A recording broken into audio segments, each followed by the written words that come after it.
Not quite ready yet. Oh. Okay, so here I am at the old Castle Lake. It's, as you can see from behind me, it's an absolutely stunning lake. It's 6 acres in size. It's got a stock of around about 120 carp. I don't know if you can hear this frog just started croaking at the wrong moment. Yeah, it's 6 acres in size. It's an absolutely beautiful looking lake, and it's in the southeast region of Limoges.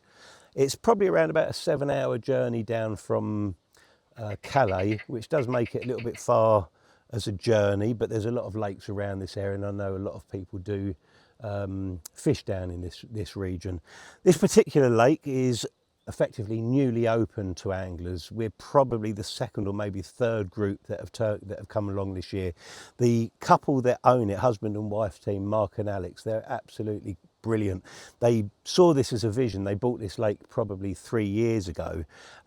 They've since built a house on the lake and are now opening it up to anglers. So there's only 4 swims on the lake, and it's booked as an exclusive.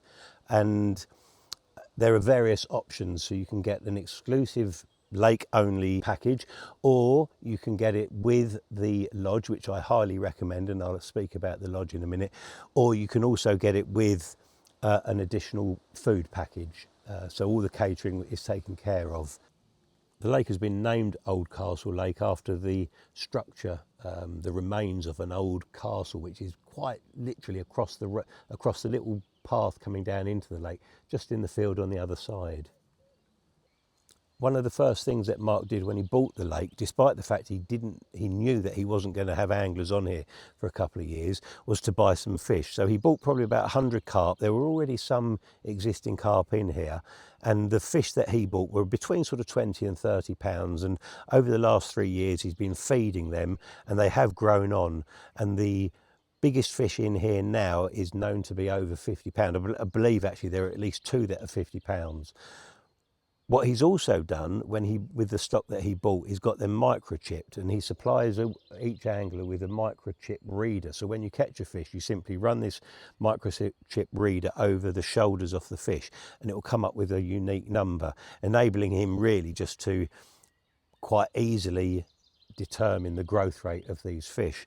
And I think the fact that there is probably 120, maybe 140 carp in here, which sounds quite a lot. It's a 6 acre lake, so it's probably a good balance. But in comparison to some of the more commercial fisheries that I've fished in France, where the stock is a lot higher than that, I think that the smaller stock does mean that the fish are going to grow on quicker. So like I say, whilst we are one of the first groups down here in, May 2026, I would imagine within the next couple of years, some of those fish that are pushing through plenty of 40s, lots of 30s, I think out of the 5 so far that I've landed, three of them have been 30s and good 30s as well. So their growth rate is going to carry on. There's a lot of 40s in here. We haven't been into them, but the group before us, they had 3 or 4 40s each, right up to 49 pounds, 12 ounces, I believe. And that fish there wasn't one of the known 50 pounders. So it won't be too long, the next year or two, where this becomes a really great fishery from both, not just from the facilities that are already here and great, but from the fish that you're actually catching as well.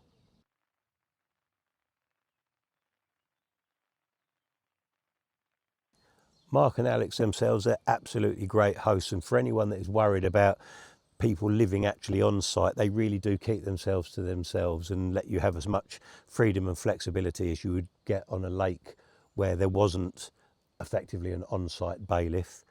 You can come and go as you please. Obviously, they've got restrictions with regard to how far you can leave your rods, but certainly anyone fishing this side, which is the side with the lodge, the 2 swims, you're allowed to use the lodge because it is a short run, as I've found out, from the lodge down to the furthest swim away. As far as the fishing goes for us, we're sort of halfway through the week, and we are actually going home a day or two early because of other commitments.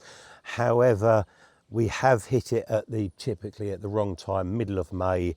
There's definitely signs of fish spawning. They seem to have really gone off the feed. However, I've managed 7 runs to date and landed 5 of them. Hook pulls being one of them, and another one got into the snags. I went out into the boat and jumped into the lake, but eventually just ended up just at my hook in a branch. But I've had some absolutely cracking fish. I've had 3 30s up to 37 pound 8 ounces, a beautiful short fat common, which I'll show you, and the other guys have each had 2 or 3 runs each and a couple of fish each. Like I say, it's not as prolific as we'd hoped for, but being this time of year, the changing in the weather, the fact that they are definitely looking to spawn has meant things have been a bit slower for us, but we've still got another day or so we'll see how we get on with that. The 3 of us have been fishing pretty much different methods, different rigs, not intentionally, just because of people's preferences. I've been mainly on 15mm cell boilies, 15mm essential cells, chopped up, little bit of hemp, little bit of Hinder's Crunch, and I've actually brought over a few pints of maggots because I've always found it quite difficult to buy maggots while I'm here over in France. So I've been putting in a small handful of maggots with every spod that I'm putting out. So you are allowed to use bait boats here, and the guys that are fishing across to the overhanging bushes on the other side, they have been using bait boats. The swim that I'm in, it's at the shallower end, and I've been able to see the signs of fish sort of more out into the to the left hand side towards the end of the lake, but more out into the middle, so it's been spomming more than use of bait boats. As far as the swim sizes are concerned, I'm actually fishing probably the smallest swim, the tightest swim, but I do have a Tracker Tempest 150 bivvy with the social cap on it. It had been forecast that there would be going to be a lot of rain this week, and so I decided that I would put the front on it so that I can at least sit there, watch the water in relative comfort without having to sort of sit on the bed chair.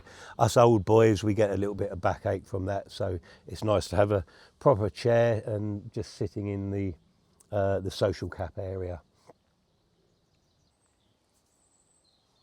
And so whilst my swim is effectively the smallest, the other 3 swims around the lake are considerably bigger. So you can have your large bivvy, your porch, plus you've got lots of space in front of you on the other swims. I think this one here was just a little bit tighter for them to build, but they were conscious that a lot of people do come with larger size bivvies, and they've made sure that you can at least get comfortable with your bivvy and the rods. So like I say, whilst this is the smallest swim, the other 3 swims are considerably larger, and there is no problem with size.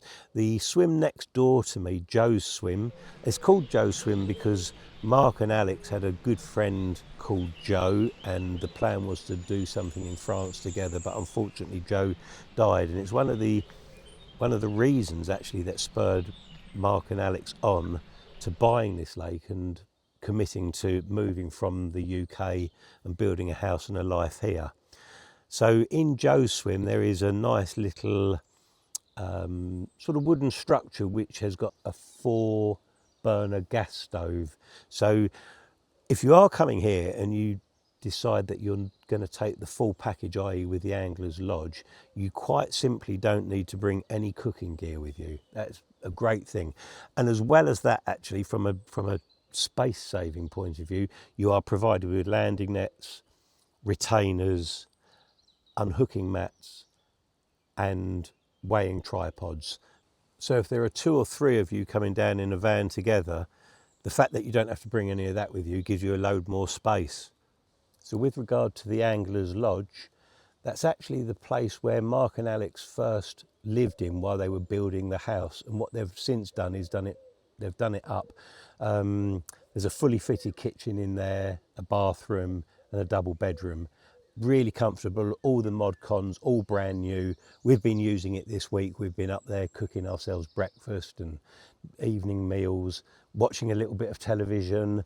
It's absolutely wonderful. There's nothing there that is missing, nothing that you wouldn't expect to find in your everyday kitchen at home. So you've got air fryers, you've got coffee machine, you've got obviously an oven, sink, all of the sort of bits that you'd expect to get, but in a really comfortable environment. In fact, on any weeks that they don't sell out to anglers, they're looking at selling it, renting it out as a bed and breakfast option, as an Airbnb option. And it really does suit exactly that. It's perfect for a couple. It's not, if you're going to come down here fishing, it's not somewhere where 4 anglers could stay. Like I say, it's got 1 double bedroom with a double bed in it. But it's nice if you do want to take a night away from the lake and just go and stay the night in the bedroom there. But like I say, it's a lodge, it's a sort of meeting point. It's just behind a swim they call Joe's, which is a swim to my right. So I'm on the very end swim on what I'm going to refer to as the house bank. This is called the barbecue swim. Literally just up the stairs from me there is a wonderful barbecue, and we've had a couple of barbecues this week. The swim next to me is Joe's swim, and behind Joe's swim is the Angler's Lodge. Then you've effectively got Mark and Alex's house that they've almost completed building. They've been living in there and they're just now doing some internal work. And then from there onwards, there is a couple of outbuildings that has got a separate toilet, a shower for the anglers. There is a fridge and freezer room. Obviously, you do have a mini fridge, not a mini fridge, sorry, you have a standard fridge freezer in the lodge. But for anglers that aren't taking that option or need extra space, there's a separate fridge and a chest freezer in one of the outbuildings. And then going around the lake, you've got effectively the dam end at the bottom of the lake, which is the deepest area. And on that side of the lake, there are 2 swims. I think they're calling one View or Home View because it looks across to the house. And then there's one next door to that, which I'm not sure that if they've named at this stage.